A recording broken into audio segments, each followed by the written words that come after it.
Friends, स्वागत है आपका हमारे चैनल जी के परीक्षा गुरु में।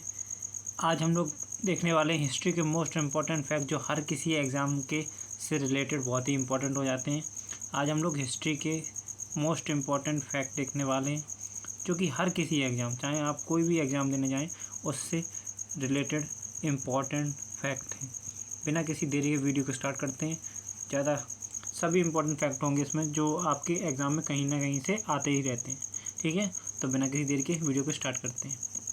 तो हमारा पहला फैक्ट है, व्रत स्नानागार कहाँ है? तो मोहनजोदड़ो में मिला था व्रत स्नानागार।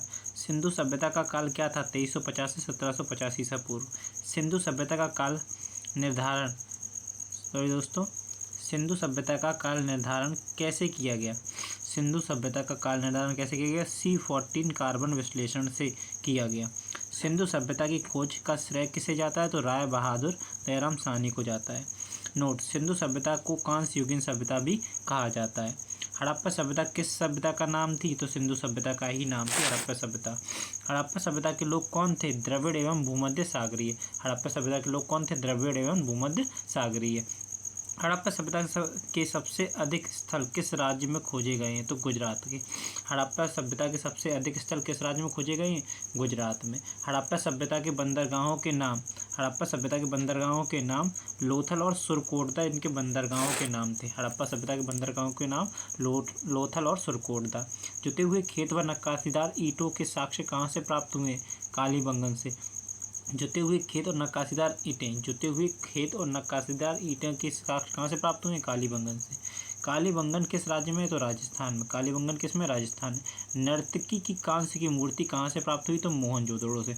मोहनजोदड़ो से ही नर्तकी कांस्य की मूर्ति और मोहनजोदड़ो से ही वृहत स्नानागार प्राप्त हुआ है हमें मोहनजोदड़ो से।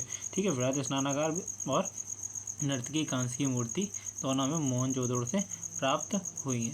बढ़ते हमारे अगले फैक्ट की ओर दोस्तों। अगला फैक्ट है, हड़प्पा सभ्यता की लिपि कैसी थी? तो भाव चित्रात्मक लिपि थी जिसे हम लोग पढ़ नहीं पाए। हड़प्पा सभ्यता के लोगों ने घरों व नगरों के विन्यास के लिए कौन सी पद्धति अपनाई थी? तो वो थी ग्रिड पद्धति। कौन सी पद्धति थी? ग्रिड पद्धति। कौन सी थी? ग्रिड पद्धति। ग्रिड पद्धति थी। हड़प्पा निवासियों ने अपने घरों व नगरों के विन्यास के लिए कौन सी पद्धति अपनाई थी? ग्रिड पद्धति। बढ़ते हैं हमारे अगले फैक्ट की ओर दोस्तों। सिंधु सभ्यता की मुख्य फसलें कौन सी थीं? तो गेहूं और जौ। गेहूं और जौ सिंधु सभ्यता की मुख्य फसलें थी। हड़प्पा सभ्यता के लोग किस पशु से अनभिज्ञ थे? तो घोड़े से अनभिज्ञ थे। हड़प्पा सभ्यता के लोग किस पशु से अनभिज्ञ थे? तो घोड़े से अनभिज्ञ थे। सुरकोटदा से घोड़े के अवशेष मिले गए हैं, लेकिन सुरकोटदा से घोड़े के अवशेष मिले हैं। तौल की इकाई संभवतः 16 के अनुपात में थी। तौल की इकाई संभवतः 16 के अनुपात में थी। सिंधु सभ्यता के लोग किन की पूजा करते थे? तो वृक्ष और शिव की। वृक्ष और शिव की। पशुपति की भी पूजा करते थे। पशुपति जी की भी पूजा किया करते थे सिंधु सभ्यता के लोग। हड़प्पा सभ्यता के लोगों का पूजनीय पशु कौन सा था? तो कुबड़ वाला सांड। कुबड़ वाला सांड पूजनीय पशु था। और किन की पूजा करते थे? वृक्ष और शिव की पूजा किया करते थे। ठीक है। स्वास्तिक चिन्ह संभवतः हड़प्पा सभ्यता की देन है। स्वास्तिक चिन्ह कैसा होता है? स्वास्तिक चिन्ह ऐसा होता है, ऐसा होता है स्वास्तिक चिन्ह ऐसा।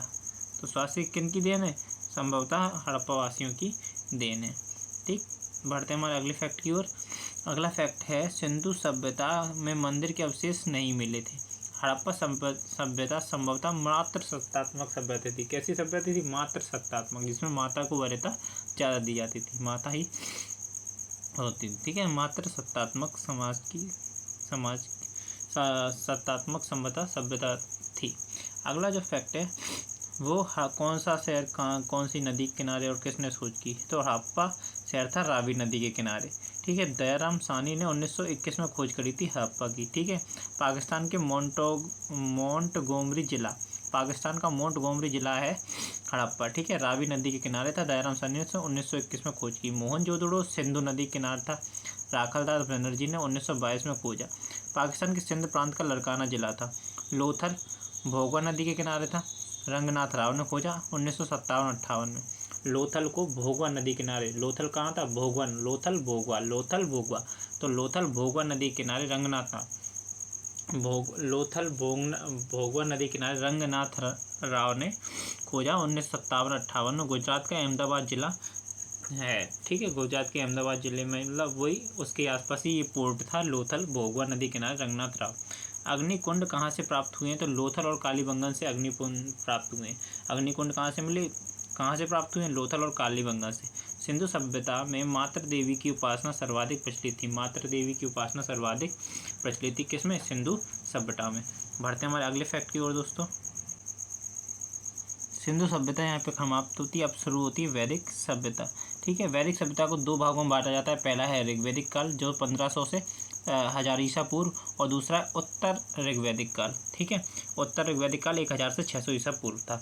हमें पता है सिंधु सभ्यता का काल कितना निर्धारित किया गया था? 2350 से 1750। ठीक है, सिंधु सभ्यता का काल कितना निर्धारण किया गया था? 2350 से 1750 सिंधु सभ्यता का काल था। उसके बाद ऋग्वैदिक काल शुरू होता है। ऋग्वैदिक काल 1500 से 1000 ईसा पूर्व। उसके बाद उत्तर ऋग्वैदिक काल जो 1000 से 600 ईसा पूर्व था। आर्य भारत में सर्वप्रथम कहाँ आके बसे थे? पंजाब व अफगानिस्तान में आकर बसे थे। आर्य कहाँ के मूल निवासी थे? तो मध्य एशिया के, ऐसा माना जाता है। आर्य मध्य एशिया के निवासी थे। यह मत किसने दिया था? मैक्स मुलर ने दिया था। मैक्स मुलर ने दिया था। आर्य मध्य एशिया के निवासी थे और ये आकर पंजाब और अफगानिस्तान के क्षेत्र में बसे थे। आर्यों की मुख्य भाषा कौन सी थी? तो संस्कृत थी आर्यों की मुख्य भाषा। दशराज युद्ध का उल्लेख कहाँ है? ऋग्वेद के 7वें मंडल में। ऋग्वेद के 7वें मंडल में दस राजाओं के युद्ध का वर्णन मिलता है। दशराज युद्ध पुरुषनी रावी नदी के तट पर लड़ा गया। यह युद्ध सुदास एवं 10 जनों के बीच लड़ा गया जिसमें सुदास विजयी हुआ। ठीक है, दशराज युद्ध का उल्लेख ऋग्वेद के 7वें मंडल में मिलता है। दशराज युद्ध पुरुषनी रावी नदी के तट पर लड़ा गया। यह युद्ध सुदास एवं 10 जनों के बीच लड़ा गया जिसमें सुदास विजयी हुआ। नोट, आर्यों का समाज पितृ प्रधान था। हमने जहाँ पढ़ा पीछे सिंधु सभ्यता में मात्रात्मक समाज था। कैसा था? माता को ज़्यादा मात्रात्मक समाज था। और वहीं वैदिक सभ्यता में आते आते समाज कैसा हो गया था? पितृ प्रधान हो गया था, मतलब पिता को ज़्यादा वरीयता देनी जाने लगी थी। आर्यों का मुख्य पेशा क्या था? पशुपालन और कृषि था। आर्यों का मुख्य पेशा पशुपालन और कृषि था। ऋग्वैदिक काल के लोगों का प्रमुख पेशा पशुपालन था। ऋग्वैदिक काल के लोगों का प्रमुख पेशा क्या था? पशुपालन किया करते थे। आर्यों का मुख्य पेशा पशुपालन और कृषि था। उत्तर वैदिक काल के लोगों का प्रमुख पेशा कृषि था। उत्तर वैदिक काल के लोगों का प्रमुख पेशा कृषि था। ऋग्वैदिक काल लोगों में पशुपालन था और उत्तर वैदिक काल के लोगों का प्रमुख पेशा क्या था? कृषि था। आर्यों का प्रमुख पशु कौन सा था? घोड़ा। आर्यों का प्रमुख पशु कौन सा था? घोड़ा। आर्यों के प्रमुख देवता कौन से थे? इंद्र। ऋग्वैदिक काल में प्रमुख देवता। उत्तर वैदिक काल में आर्यों के प्रमुख देवता कौन हो गए? प्रजापति, शिव। देखो, ऋग्वैदिक काल में आर्यों के प्रमुख देवता इंद्र थे। ठीक है, इंद्र। और उत्तर वैदिक काल आते आते आर्यों के प्रमुख देवता हो गए थे शिव जी। ठीक है, ऐसा ही ऋग्वैदिक काल में जो प्रमुख व्यवसाय था वो पशुपालन था। ठीक है, और उत्तर वैदिक काल आते कृषि हो गया था। बढ़ते हैं हमारे आगे फैक्ट जो भी दिए गए हैं उनको देखते हैं। तो आर्यों के प्रमुख उत्तर वैदिक काल के प्रमुख देवता थे शिव। ठीक है, ऋग्वैदिक काल के इंद्र। बढ़ते हैं, महाभारत का पुराना नाम क्या था? जय संहिता। यह विश्व का सबसे बड़ा महाकाव्य है। आर्यों का प्रिय पशु घोड़ा था तथा पूजनीय पशु कौन सा था? तो गाय थी पूजनीय पशु। आर्यों द्वारा कौन सी धातु खोजी गई? तो लोहा 1000 ईसा पूर्व अतरंजी खेड़ा, ठीक है, उसके पास। सत्यमेव जयते जो कि भारत का राष्ट्रीय वाक्य है, कहाँ से लिया गया है? तो मुंडक उपनिषद से लिया गया है सत्यमेव जयते। देखो, चारवाक ने, ठीक है, सांख्य दर्शन कपिल मुनि, पूर्व मीमांसा जैमिनी, वैशेषिक दर्शन कणाद, योग पतंजलि, न्याय गौतम महर्षि गौतम, उत्तर मीमांसा वादरायण। दोबारा देख लेते हैं। देखो, चारवाक सांख्य दर्शन कपिल मुनि, पूर्व मीमांसा जैमिनी, वैशेषिक दर्शन कणाद या उलूक, योग दर्शन पतंजलि, न्याय दर्शन गौतम महर्षि गौतम, उत्तर मीमांसा वादरायण। बढ़ते हमारे अगले फैक्ट की ओर। जो नोट क्या है? सांख्य दर्शन भारत के सभी दर्शनों में से सबसे प्राचीन है। ठीक है, ऋग्वैदिक काल में से मंडल 4 सांख्य दर्शन भारत के सभी दर्शनों में सबसे प्राचीन है। बढ़ते हैं आगे जो नोट है उसको देखते हैं। ऋग्वेद के कौन से मंडल में 4 वर्णों का उल्लेख मिलता है? तो 10वें मंडल में 4 वर्णों का उल्लेख मिलता है। ऋग्वेद के 10वें मंडल में 4 वर्णों का उल्लेख मिलता है। और हम लोगों ने पढ़ा था ऋग्वेद के 7वें मंडल में 10 राज्य युद्ध के बारे में हमें बताया गया है। ठीक है, 10 राज्य युद्ध किस किस के बीच हुआ था? सुदास और 10 राजाओं के बीच हुआ था। कौन सी नदी? पुरुषनी रावी के किनारे हुआ था। पढ़ते हैं, हमारे आगे फैक्ट जो दिए गए हैं उनको देखते हैं। आगे जो फैक्ट है वो है, भारत का सबसे पुराना दर्शन कौन सा है? तो सांख्य दर्शन कपिल मुनि द्वारा रचित सांख्य दर्शन सबसे पुराना दर्शन है। किस उपनिषद में यज्ञ की तुलना टूटी नाव से की गई है? तो मुंडक उपनिषद में यज्ञ की तुलना टूटी नाव से की गई है। आगे बढ़ते हैं हमारे जैन धर्म से। तो जैन धर्म के संस्थापक एवं प्रथम तीर्थकर कौन थे? ऋषभदेव थे। ऋषभदेव जैन धर्म के संस्थापक और प्रथम तीर्थकर थे। जैन धर्म के 23वें तीर्थकर कौन थे? पार्श्वनाथ थे। जैन धर्म के 24वें तीर्थक महावीर स्वामी थे। महावीर जी का जन्म 540 ईसा पूर्व कुंडल ग्राम वैशाली में हुआ था। महावीर स्वामी का जन्म 540 ईसा पूर्व कुंडग्राम वैशाली में हुआ था। महावीर के पिता का नाम सिद्धार्थ था। ठीक है, माता का नाम त्रिशला था। पिता का नाम सिद्धार्थ, माता का नाम त्रिशला। महावीर के कुल का नाम ज्ञात्रक कुल था। महावीर के कुल का नाम ज्ञात्रक कुल था। महावीर की पत्नी का नाम यशोदा था। महावीर की पत्नी का नाम यशोदा था। महावीर की पुत्री का नाम अड़ोज्जा था। अड़ोज्जा पुत्री का नाम क्या था? अड़ोज्जा। महावीर के बचपन का नाम वर्धमान था। ओके दोस्तों, ये सब जैन धर्म से इम्पोर्टेंट चीज़ें हो गई। बढ़ते हैं आगे, फैक्ट है जो उनसे नोट दिया गया है। तो नोट क्या है? महावीर ने 30 वर्ष की आयु में अपने माता पिता की मृत्यु के बाद अपने बड़े भाई नंदीवर्धन से आज्ञा लेकर संन्यास जीवन को स्वीकारा। 12 वर्षों की कठोर तपस्या के बाद महावीर स्वामी को जाम्बिक ग्राम के नज़दीक ऋजुपालिका नदी के तट के किनारे साल वृक्ष के नीचे, कौन से वृक्ष के नीचे? साल वृक्ष के नीचे तपस्या करते हुए संपूर्ण ज्ञान का बोध हुआ। ठीक है, महावीर ने 30 वर्ष की आयु में अपने माता पिता की मृत्यु के बाद अपने बड़े भाई नंदीवर्धन से आज्ञा लेकर संन्यास को लिया और 12 वर्षों की कठोर तपस्या के बाद महावीर स्वामी का जाम्बिक ग्राम के नज़दीक ऋजुपालिका नदी के किनारे साल के वृक्ष के नीचे तपस्या करते हुए संपूर्ण ज्ञान का बोध हुआ। संपूर्ण ज्ञान के बाद महावीर जिन विजेता, अरहत, पूज्य और निर्ग्रंथ बंधनहीन कहलाए। संपूर्ण ज्ञान के बाद महावीर जिन विजेता, अरहत, पूज्य, निर्ग्रंथ बंधनहीन कहलाए। महावीर ने अपने उपदेश किस भाषा में दिए हैं? तो प्राकृत भाषा में दिए हैं। प्राकृत अर्धमगधी भाषा में दिए हैं। महावीर के प्रथम अनुयायी कौन थे? जामिल, जो उनके दामाद थे वो उनके प्रथम अनुयायी थे। जैन धर्म के त्रिरत्न सम्यक दर्शन, सम्यक ज्ञान और सम्यक आचरण जैन धर्म के तीन क्या है? त्रिरत्न है। नोट, बाद में आकर जैन धर्म 2 भागों में बट गया, दिगंबर और श्वेतांबर। दिगंबर और श्वेतांबर। श्वेतांबर सफ़ेद वस्त्र पहनते थे। दिगंबर का मतलब था दिशाएं जिनके वस्त्र हैं। भद्रबाहु के शिष्य दिगंबर और स्थूल भद्र के शिष्य श्वेतांबर कहलाए। जैन धर्म के कुल कितने व्रत हैं? तो 5 व्रत हैं। अहिंसा, सत्य, अस्तेय, अपरिग्रह और ब्रह्मचर्य। अहिंसा, सत्य, अस्तेय, अपरिग्रह और ब्रह्मचर्य, ये 5 व्रत हैं। 5वां व्रत ब्रह्मचर्य महावीर स्वामी ने जोड़ा है। जैन धर्म ने अपने आध्यात्मिक विचारों के लिए कौन सा दर्शन अपनाया? तो सांख्य दर्शन अपनाया जैन धर्म ने। जैन धर्म ईश्वर में विश्वास नहीं करता। जैन धर्म ईश्वर में विश्वास नहीं करता। जैन धर्म का आत्मा में विश्वास है। जैन धर्म का किसमें विश्वास है? आत्मा में विश्वास है। ईश्वर में कोई विश्वास नहीं। आगे जो फैक्ट है वो है, नोट है, महावीर पुनर्जन्म एवं कर्मवाद में विश्वास करते थे। गोमतेश्वर की मूर्ति कहाँ है? तो श्रवणबेलगोला कर्नाटक में गोमतेश्वर जी की मूर्ति है। गोमतेश्वर की मूर्ति किसने बनवाई थी? मैसूर के गंग वंश मंत्री चामुंड राय ने गोमतेश्वर की मूर्ति कर्नाटक में बनवाई थी। चामुंड राय ने। खजुराहो के जैन मंदिर का निर्माण चंदेल शासकों ने करवाया है।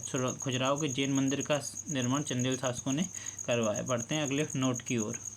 अगला जो नोट है वो है, 72 वर्ष की आयु में महावीर की मृत्यु निर्वाण 668 ईसा पूर्व में बिहार राज्य के पावापुरी राजगीर में हो गई। 668 ईस्वी में, और जन्म हुआ था 540 ईसा पूर्व में। ठीक है, कुंडग्राम वैशाली में। अब जैन धर्म के बाद आता है बौद्ध धर्म। जैन धर्म के बाद क्या आता है? बौद्ध धर्म। बौद्ध धर्म के संस्थापक गौतम बुद्ध हैं। गौतम बुद्ध का उपनाम एशिया का ज्योतिपुंज, लाइट ऑफ एशिया कहते हैं। गौतम बुद्ध का जन्म स्थान कपिलवस्तु, लुम्बिनी, नेपाल है। गौतम बुद्ध का जन्म कब हुआ? तो 563 ईसा पूर्व। ठीक है, गौतम बुद्ध के पापा का नाम शुद्धोधन, मम्मी का नाम माया, पिता का नाम शुद्धोधन, माता जी का नाम माया। गौतम बुद्ध का पालन पोषण उनकी मौसी जो कि प्रजापति गौतमी उन्होंने किया था, क्योंकि उनकी माता की मृत्यु जल्दी हो गई थी, इसलिए गौतम बुद्ध का नाम सिद्धार्थ नाम पड़ा। ठीक है, उनका पाला पोषण उनकी मौसी प्रजापति गौतमी ने किया था। गौतम बुद्ध के बचपन का नाम सिद्धार्थ था। उनकी पत्नी का नाम यशोधरा था। वहीं महावीर स्वामी की पत्नी का नाम यशोदा था। उनकी बेटी का नाम अड़ोजा था।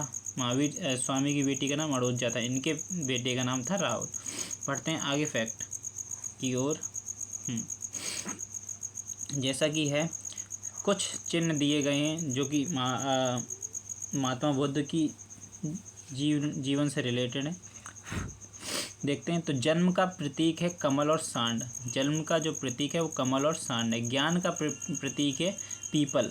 पीपल ज्ञान का प्रतीक है। उनका जो था साल वृक्ष के नीचे ऋजुपालिका नदी थी, इनका पीपल वृक्ष के नीचे।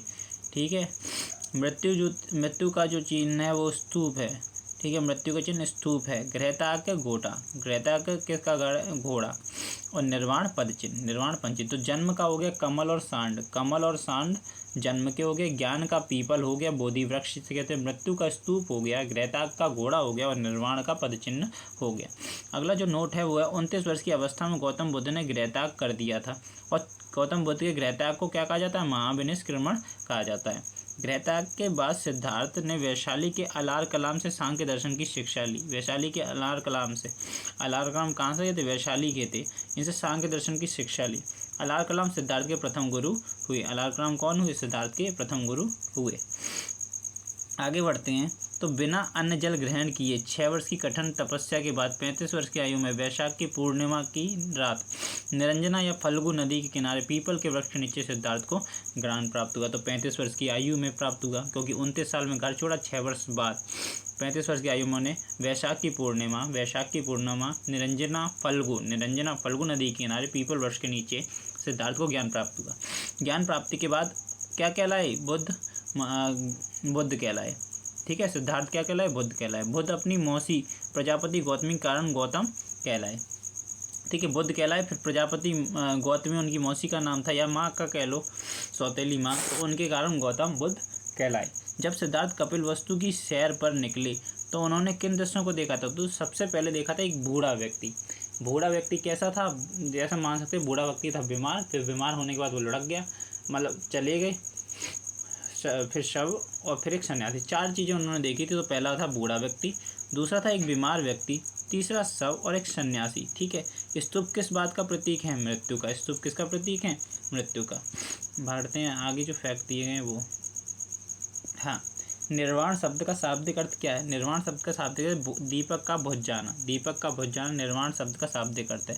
गौतम बुद्ध को ज्ञान कहाँ प्राप्त हुआ, गया, बोध गया। गया जो बाद में गया के नाम से विख्यात हुआ। गया था, बाद में बोध गया के नाम से विख्यात हुआ।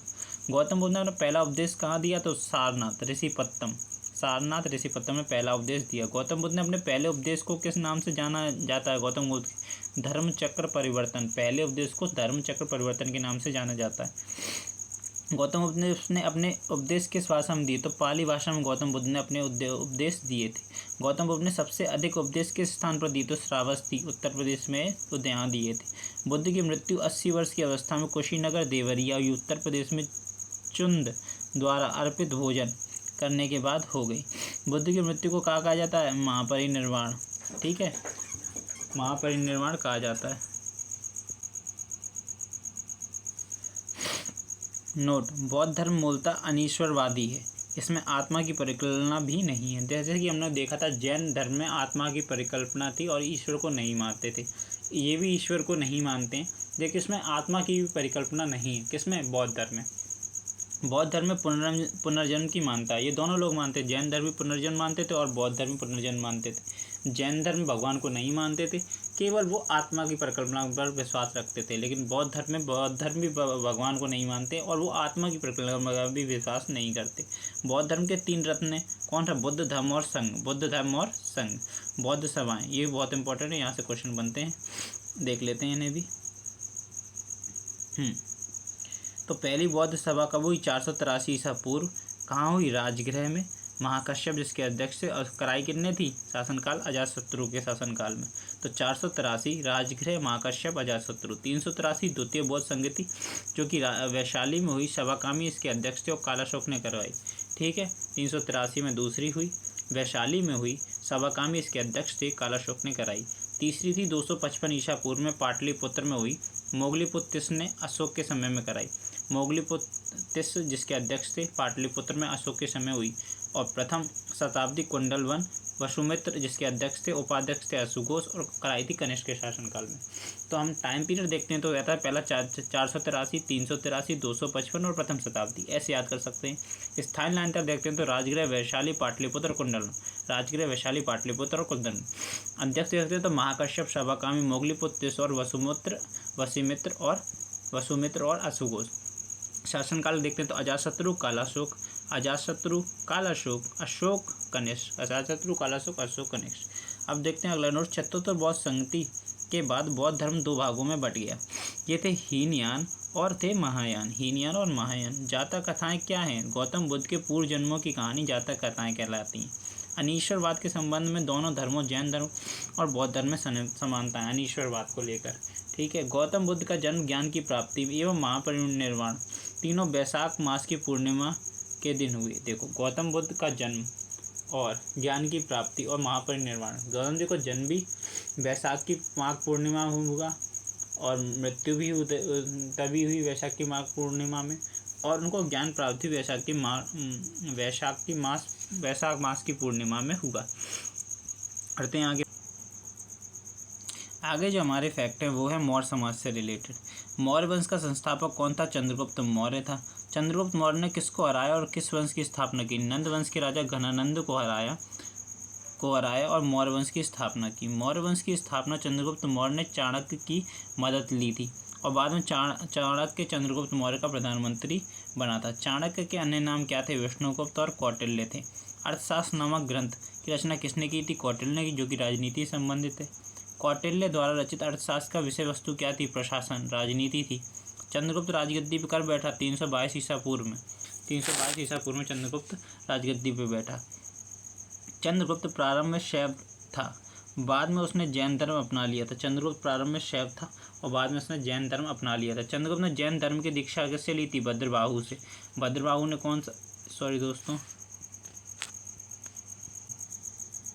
चंद्रगुप्त मौर्य ने जैन धर्म की शिक्षा किनसे ली थी? भद्रबाहु से। हम पीछे पढ़ के आ रहे हैं जैन धर्म में भद्रबाहु ने कौन सा जैन धर्म जब दो भागों में बट गया था तो एक भाग था दिगंबर, दूसरा भाग था श्वेतांबर। एक भाग था दिगंबर, दूसरा भाग था श्वेतांबर। तो दिगंबर के जो संस्थापककर्ता कह सकते हैं, अलग करने वाले, वो थे भद्रबाहु।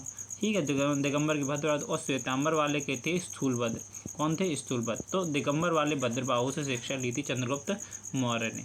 ठीक है। पहले ये शैव था, बाद में ये जैन हो गए थे। अगला जो नोट है वो अपने जीवन के अंतिम दिनों में चंद्रगुप्त भद्रबाहु के साथ कर्नाटक के श्रवणबेलगोला, ये भी हम पढ़ चुके हैं। श्रवणबेलगोला गोमतेश्वर की मूर्ति जो कि चामुंड राय ने बनवाई, चला गया और वहाँ से उसने संथारा द्वारा मृत्यु प्राप्त की, मतलब उपवास करके मृत्यु ग्रहण की। बढ़ते हैं अगले फैक्ट की ओर। अगला जो थे 305 ईस्वी में चंद्रगुप्त का युद्ध किसके साथ हुआ था? तो सेल्यूकस निकेटर, जो कि राजदूत था। किसका था? राजदूत था सेल्यूकस सिकंदर का सेनापति। उपरोक्त युद्ध में किसकी विजय हुई? चंद्रगुप्त मौर्य की। ठीक है। 305 ईसा पूर्व में चंद्रगुप्त युद्ध सेल्यूकस निकेटर से हुआ और उसमें जीत हुई चंद्रगुप्त मौर्य की। उपरोक्त युद्ध की जीत के बाद चंद्रगुप्त मौर्य का विवाह सेल्यूकस निकेटर ने अपनी पुत्री हेलेना कार्नेलिया से कर दिया था। चंद्रगुप्त मौर्य के दरबार में कौन यात्री आया था? मेगास्थनीज, जिसने इंडिका नामक पुस्तक लिखी है। ठीक है। बिंदुसार कौन था? चंद्रगुप्त मौर्य का बेटा था। बिंदुसार का पुत्र कौन था? अशोक था। अशोक किस वर्ष गद्दी पर बैठा? 272 से 273 ईसा पूर्व अशोक गद्दी में बैठा। चंद्रगुप्त मौर्य कब बैठा था? 322 ईसा पूर्व बैठा था। ठीक है। ये यहाँ रखा। अशोक की राज्याभिषेक कब हुआ? 269 ईसा पूर्व में हुआ। देखो, बैठा था 372 से 73 के बीच, लेकिन उसका राज्य से अभिषेक हुआ 269 में। गद्दी पर बैठने से पहले अशोक कहाँ का राज्यपाल था? अवंती का राज्यपाल था। गद्दी पर बैठने से पहले अशोक अवंती का राज्यपाल था।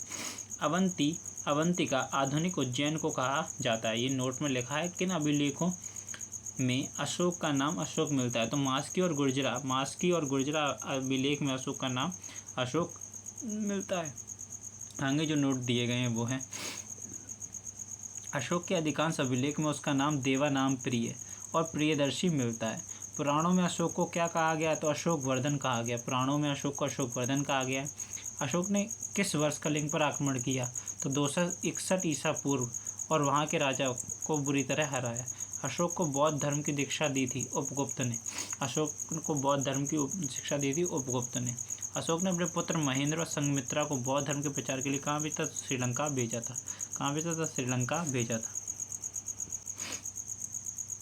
अगला जो फैक्ट है वो है अशोक ने अपने अभिलेखों में कौन सी लिपियों का प्रयोग किया, तो ब्राह्मी, खरोष्टी, ग्रीक और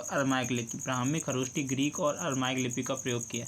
अशोक के कौन से अभिलेख फिरोज शाह तुगलक दिल्ली लाया, तो टोपरा और मेरठ अभिलेख। अशोक के जो टोपरा और मेरठ अभिलेख थे वो फिरोज शाह तुगलक दिल्ली लाया। अशोक के शासनकाल में कौन सी बौद्ध सभा हुई थी, तो चौथी नहीं हुई थी, तीसरी हुई थी, इसमें गलत लिखा है।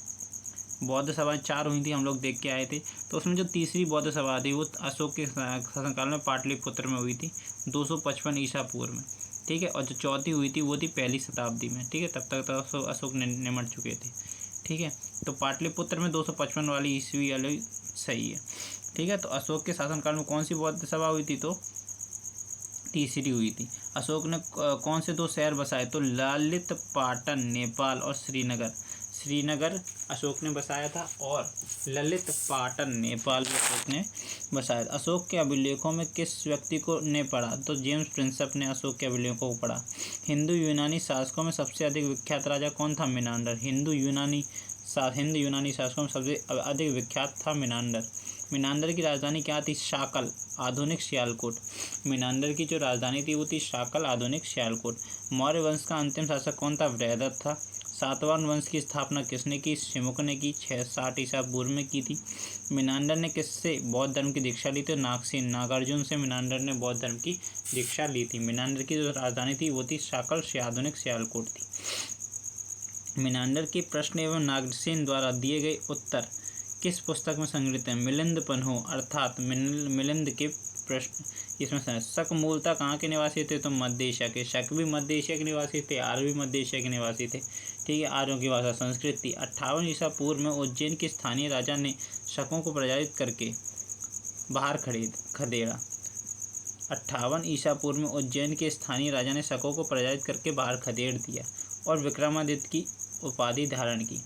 शकों पर विजय के उपलक्ष्य में 57 से 58 ईसा पूर्व में एक नया संवत विक्रमादित्य से विक्रम संवत के नाम से प्रारंभ हुआ।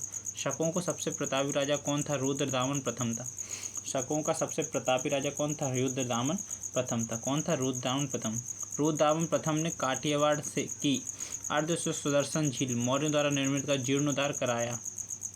रुद्रदामन शकों का सबसे प्रतापी राजा था और रुद्रदामन ने काठियावाड़ की अर्ध सुदर्शन झील का जीर्णोद्धार मौर्य द्वारा निर्मित थी उसका जीर्णोद्धार कराया था। कुषाण वंश का संस्थापक कौन था, कुजुल कडफिसेस था। कुषाण वंश के सबसे प्रतापी राजा कौन था, तो कनिष्क था। कनिष्क की राजधानियाँ कौन सी थी, पहली थी पुरुषपुर, दूसरी थी पेशावर या मथुरा, ठीक है। पहली पुरुषपुर, दूसरी मथुरा या पेशावर। कनिष्क किस वर्ष गद्दी पर बैठा, तो 78 ईस्वी में गद्दी पर बैठा। 78 ईस्वी में कनिष्क गद्दी पर बैठा। कनिष्क ने अपनी गद्दी पर बैठने के उपलक्ष्य में एक संवत चलाया जिसे कि शक संवत कहा जाता है। शक संवत चलाया था कनिष्क ने 78 ईस्वी में, ठीक है। और उसने विक्रम संवत चलवाया था 57-58 ईसा पूर्व में। कनिष्क के शासनकाल में कौन सी बौद्ध संगति हुई थी, तो चौथी हुई थी कनिष्क के शासन में। इसकी अध्यक्षता वसुमित्र ने की थी और उपाध्यक्ष कौन थे, उपाध्यक्ष थे अश्वघोष, ठीक है। आगे जो नोट दिया गया है वो पढ़ते हैं। कनिष्क के शासनकाल में बौद्ध धर्म 2 भागों में बटा था। तो चौथी बौद्ध संगति के बाद भी 2 भागों में बटा, हीनयान और महायान। जो व्यक्ति महात्मा बुद्ध की मूर्ति बनाकर पूजा करने लगे उन्हें महायानी कहलाए, ठीक है। महात्मा बुद्ध की मूर्ति बनाकर पूजा करने लगे वो महायानी कहलाए, और जो व्यक्ति महात्मा बुद्ध की मूर्ति बनाकर पूजा नहीं करते थे वो हीनयानी कहलाए। कनिष्क महायान संप्रदाय का अनुयायी था। महायान मतलब मूर्ति बनाकर। कनिष्क के दरबार में 9 रत्न थे, अश्वघोष, वसुमित्र, पार्श्व, चरक, नागार्जुन, महाचेत, संरक्ष, ठीक है। अश्वघोष, वसुमित्र, ये नाम सुने आपने, ठीक है। ये दोनों तो वसुमित्र ने अध्यक्षता की थी, अश्वघोष उपाध्यक्ष थे, ये दोनों। चरक भी इम्पोर्टेंट है, नागार्जुन भी आपको याद होंगे। तो पार्श्व, महाचेत और संरक्ष ये याद होंगे, 9 रत्न थे। कनिष्क के समय में कला की किस शैली का विकास हुआ, तो गांधार शैली का विकास हुआ। बौद्धों की रामायण किसे कहा जाता है? बुद्ध चरित्र। अश्वघोष द्वारा रचित बौद्धों की रामायण कहा जाता है। बौद्धों की रामायण बुद्ध चरित्र। बुद्ध चरित्र किसने लिखी? तो अश्वघोष ने लिखी। पढ़ते हैं जो आगे फैक्ट दिए गए हैं उन पर बिना किसी देरी के। तो अगला जो फैक्ट है वो है भारत का आइंस्टीन किसे कहा जाता है? नागार्जुन को, जो कि कनिष्क के शासनकाल में था। नागार्जुन की रचना माध्यमिक सूत्र, इस पुस्तक में नागार्जुन ने सापेक्षता के सिद्धांत का वर्णन किया है। ठीक है, नागार्जुन की रचना थी वो थी माध्यमिक सूत्र। इस पुस्तक में कनिष्क ने नागार्जुन ने सापेक्षता के सिद्धांत का वर्णन किया है। अश्वघोष की रचनाओं के नाम बुद्ध चरित्र, सौंदरानंद, सूत्रालंकार,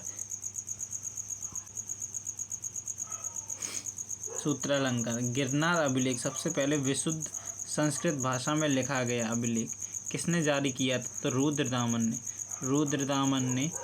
ठीक है, गिरनार अभिलेख सबसे पहले विशुद्ध संस्कृत भाषा में लिखा गया, किसने जारी किया? गिरनार रुद्रदामन ने।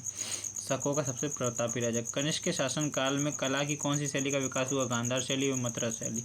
कुषाण वंश का अंतिम शासक कौन था? तो वासुदेव था। कुषाण वंश का अंतिम शासक कौन था? वासुदेव था। तो यहाँ तक हमने पहला पार्ट हो गया हमारी वीडियो का। ये फर्स्ट पार्ट था दोस्तों। अगर आपको ये वीडियो पसंद आई तो इसे लाइक करें।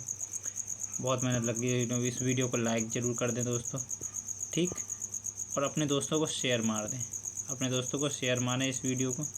ठीक है, चैनल को सब्सक्राइब कर लें ताकि हमें आगे आने वाली वीडियो आपसे बिल्कुल भी मिस ना हो। ये फर्स्ट पार्ट था वीडियो का। आज हम लोगों ने इसमें क्या क्या देखा? हम लोगों ने देखा प्राचीन में मतलब सिंधु घाटी सभ्यता देखा, वैदिक सभ्यता देखा, फिर वो देखा मध्य में मगध साम्राज्य के लगभग देखा, फिर चंद्रगुप्त मौर्य साम्राज्य देख लिया। अब जो बचा है वो बचा है गुप्त साम्राज्य। ठीक है, अगली वीडियो में हम गुप्त साम्राज्य से स्टार्ट करेंगे। ठीक है, धन्यवाद।